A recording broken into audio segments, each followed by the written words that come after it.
emang bisa menikah tanpa pacaran dulu? Wah, itu kan pertanyaan-pertanyaan yang kemudian random dari anak-anak muda yang mereka mengira bahwasanya kita itu nggak bakal bisa menikah kalau kita tidak memahami pasangan kita nantinya. Kita bakal kaget nanti kalau kita setelah menikah, kok pacarnya, kok istri saya kayak gini, kok suami saya kayak gini. Sebab mereka pikir, inilah salahnya saya dulu, kenapa saya nggak pacaran sebelum menikah. Nah, ini adalah konsep yang salah ketika mereka mengatakan bahwasanya rumah tangga itu nggak bakal bisa dibangun sebelum kita saling memahami sebelumnya. Jauh sebelum itu kita saling memahami. Nah, ini konsep yang salah, kemudian nggak bisa kita terapkan dalam agama kita, nggak bisa.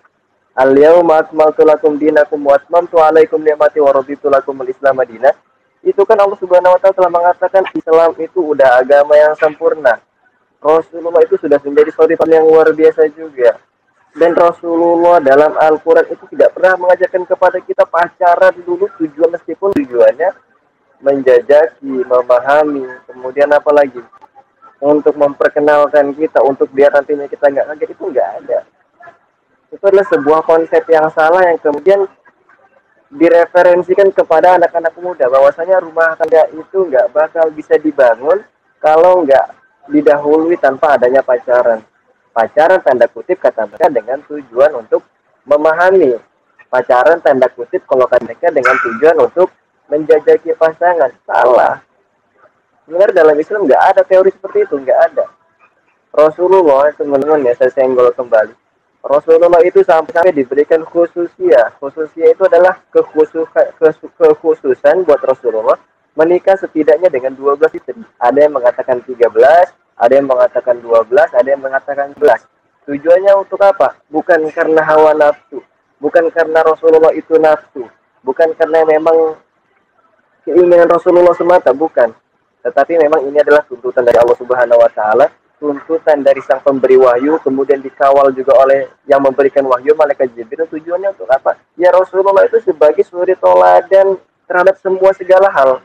Kayak menjadi suami, iya. Keluarga Rasulullah itu kalau untuk perempuan-perempuan itu bisa menjadi sebagai contoh suri dan terlengkap. Tujuannya apa menikah dengan 12 istri tadi? Wa mayadiku anil hawa. Bukan karena hawa nafsu Rasulullah menikah dengan 12 istri, bukan. In huwa illa wahyu yuha. Akan tetapi ini adalah sebagai wahyu dari Allah Subhanahu wa taala dengan tujuan agar umatnya itu bisa mengikuti role model apa yang harusnya mereka tiru, ya kayak kita gitu. Kita harus memiliki role model siapa-siapa yang kemudian pengen jadikan hidup itu sebagai hidup yang benar. Banyak role model, banyak. Tetapi role model yang mengajak kita kepada kebenaran, menjauhkan kita pada kesesatan itu sedikit.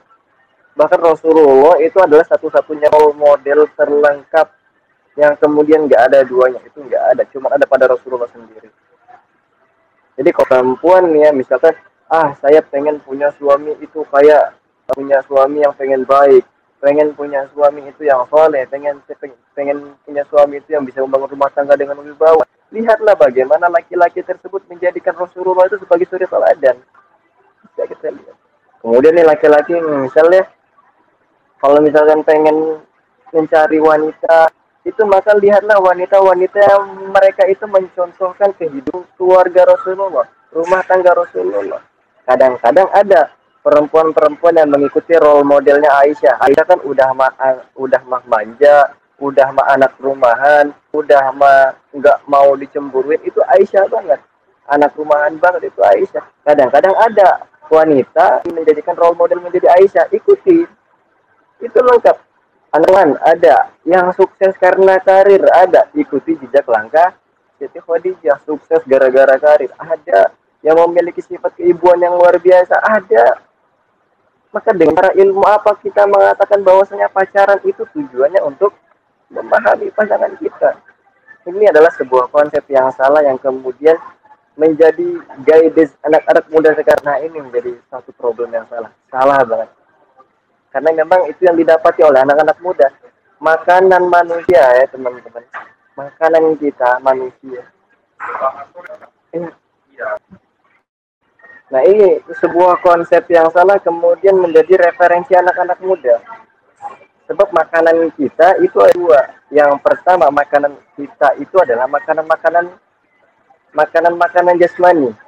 Makanan-makanan jasmani itu yang kayak kita makan nasi, kayak kita makan tempe, kayak kita makan udang, kayak kita makan apa lagi sayur-sayur kan makanan-makanan jasmani kita.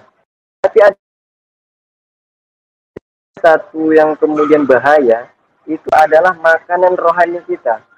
Makanan rohani itu ya makanan kayak yang kita lihat, yang kita dengar, yang kita perhatikan, yang kemudian bisa menjadi habit bagi kita. Nah, anak-anak muda kemudian dicekoki dengan makanan-makanan rohani seperti ini.